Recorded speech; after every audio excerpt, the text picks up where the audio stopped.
Balikan na natin ang tanong kung bakit hindi nabanggit si Congressman Saldico sa sona ng Pangulo. Ipapaliwanag yan ni Manang Milky Riconan Arichol. Manang Milky, good morning.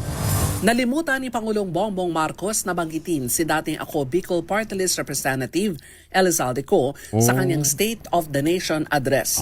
Pinuna ito ni House Senior Deputy Minority Leader Leila De Lima ng mamayang Liberal Party List sa kanyang privilege speech na may pamagat na masarap pakinggan, mahirap pang hawakan.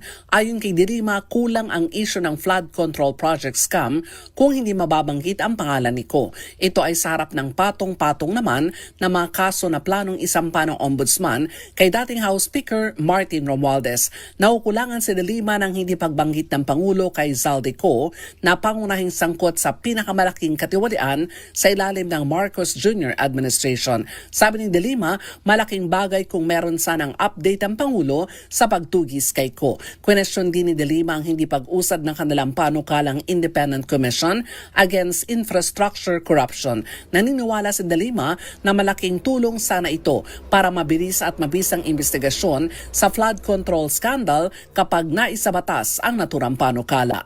Ako si Milky Riconan, nagulat para sa DZRH, una sa Pilipinas, una sa Pilipino. Maraming salamat, Manang Milky.